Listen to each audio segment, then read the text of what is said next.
no matter how many times Speaker Pelosi and the Democrats continue to say that there is not a publicly funded program to put money directly into her members' congressional campaigns, it doesn't make her statement true.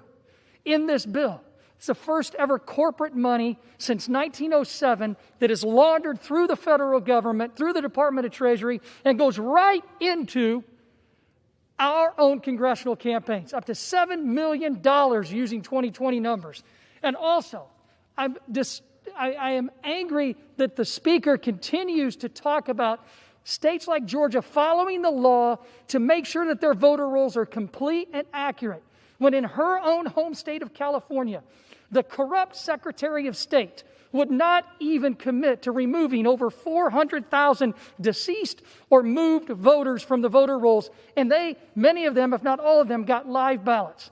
This bill would place the corruption that we see in California and export it nationwide. And let me tell you, that corrupt Secretary of State, what a deal. We now call him a U.S. Senator. Now, I'd like to make sure that I give 1 minute to my good friend from Texas, Mr. Roy. Gentleman's recognized for 1 minute. Thank the gentleman. Madam Speaker, I would point out that the Speaker of the House came to the floor and used her magic minute, but doesn't stay on the floor and debate.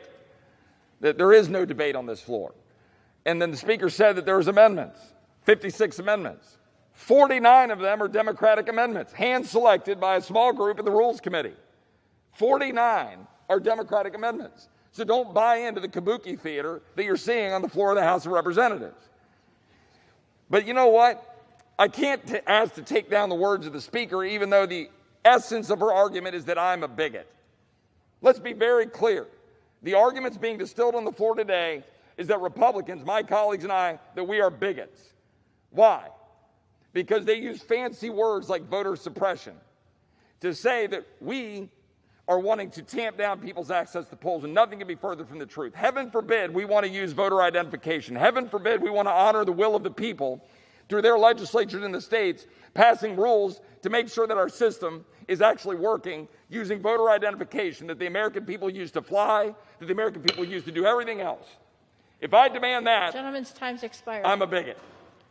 I yield back. Gentlelady from California. Mr. Speaker, the Speaker of the House just said, quote, Republicans knew Defense of Marriage Act was unconstitutional when they passed it. Did the 118 Democrats who voted for that legislation know the same thing? Did the President of the United States, President Clinton, when he signed it into law, did he know it was unconstitutional? I mean, I've heard some ridiculous things said on the House floor in my time here in the United States Congress, but that one was right up there. I would yield 2 minutes to my good friend from... I thank the gentleman from Ohio. We've just been treated to a master class of misinformation. The Speaker also just said, can you believe they're going after contraception? Give me a break. She knows that's not true. There's not a single Republican even talking about that or any of these other categories of the law. This is designed to divide the country. This bill is a shameful effort at that. Mr. Nadler, when we were talking about our concerns about the care pregnancy centers being under assault, to make his case that pro-lifers are violent, he referenced the terrible murder of Mr. Slepian, an abortion provider, in 1998. That was a quarter century ago. We're talking about the last 11 weeks. We've had 50 care pregnancy centers vandalized, attacked, Molotov cocktails, spray painted, threats being made to Supreme Court justices. There's no equivocation here at all. Mr. Cohen implied that the conservative justices misled the Senate in their confirmation hearings. Look, we've got the receipts on that. It's demonstrably untrue. Justice Samuel Alito, who wrote the majority opinion in Dobbs, said that during his 2006 confirmation hearing, that Roe was, quote, an important precedent of the Supreme Court. It was decided in 1973, so it's been on the books for a long time, but he declined to call the ruling settled law. Justice Thomas, in 1991, in his hearings, he declined to comment on his views on Roe at all. He said, quote, I do not think that at this time I could maintain my impartiality as a member of the judiciary and comment on that specific case. Justice Gorsuch, 2017 confirmation hearings. He said Roe was, quote, a precedent of the Supreme Court.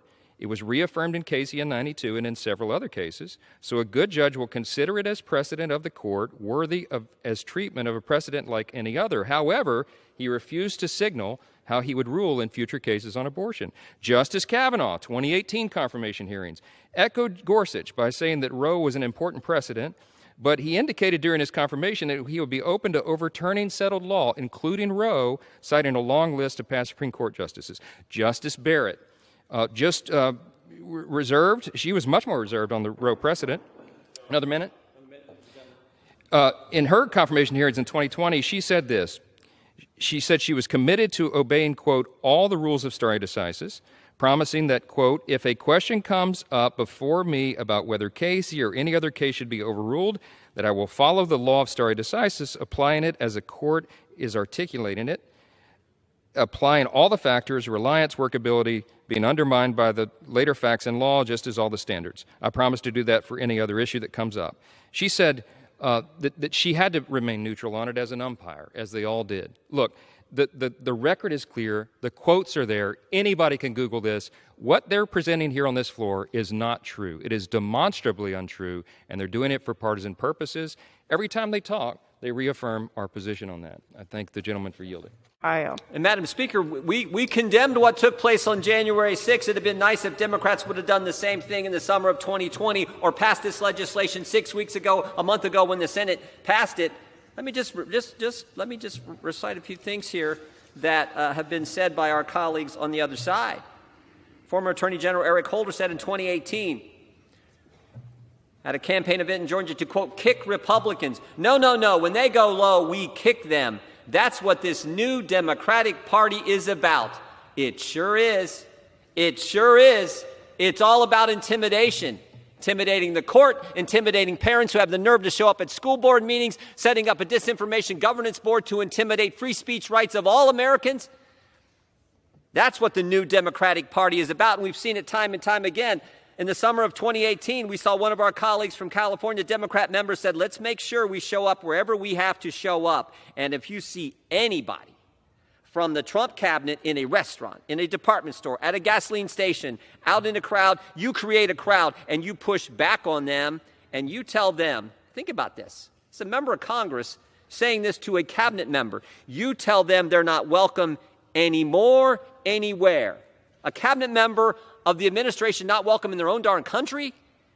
That's what a member of Congress said on the Democrat side. We had another member of Congress on the Democrat side say this: there needs to be, quote, unrest on the streets. Calling for unrest on the streets while there was unrest on the streets in the summer of 2020. That's why this legislation is so darn important and why we cannot figure out. And the gentleman just said something that wasn't accurate. The Speaker of the House said last week, no one's in danger. No one's in danger. I just read you what they're posting about Justice Coney Barrett and her family and where they go to church and where her 7 kids go to school. And of course, this is in the context of everything they've done to intimidate the court and an assassination attempt on another justice, Justice Kavanaugh. I yield as much time as he may for, you must help as much time as I may consume. Gentleman's recognized. Thank you, Madam Speaker. Why did it take so long?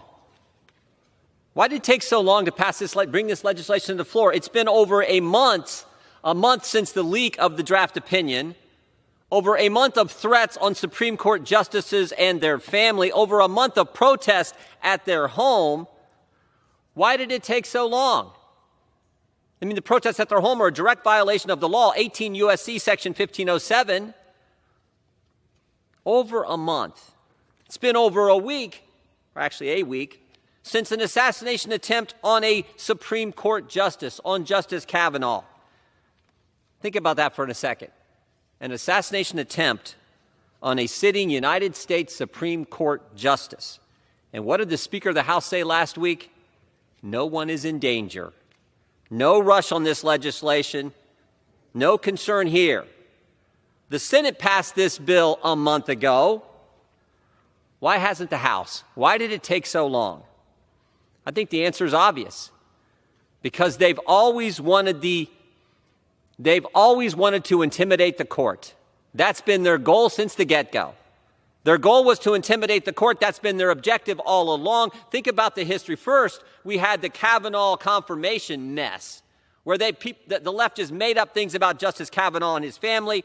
Then we had the leader of the Senate, the Democrat leader of the Senate, on the Supreme Court steps say to two justices, Mr. Kavanaugh and Mr. Gorsuch, he said, "You've released the whirlwind.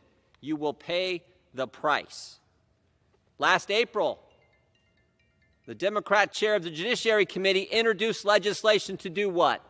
To pack the court, to add 4 associate justices to the United States Supreme Court. Why 4? Why not 1? Why not 2? Why not 3? Why 4? Because 4 would give them a majority on the court. Then there was the sustained attack on Justice Thomas and his wife over the last several weeks. The Democrats on the Judiciary Committee even had hearings about Justice Thomas. Then, of course, there was the leak of the draft opinion itself, something that's never happened. And then there were the protests at Supreme Court justices' homes, again, in direct violation of the statute. And then, finally, there was the hearing the Democrats had in the Judiciary Committee about the abortion issue while the Dobbs decision is pending in front of the court. You remember that hearing. That's the one where the Democrat witness said men could get pregnant. That's the history here. And then, of course, last week, we had an assassination attempt on Justice Kavanaugh. Intimidation is their goal. It's the same reason the Department of Homeland Security stood up the Disinformation Governance Board. It's the same reason the Department of Justice is targeting parents who have the nerve to show up at a school board meeting and speak up for their kids. It's all about intimidation. That's how the left operates, and we've seen it play out now against the Supreme Court. But the good news is, finally, this bill's going to pass and give the justices of the highest court in our land the protection they and their families deserve. So I say better late than never. We support this legislation. Should have passed a darn long time ago, and we reserve our time, Madam Speaker.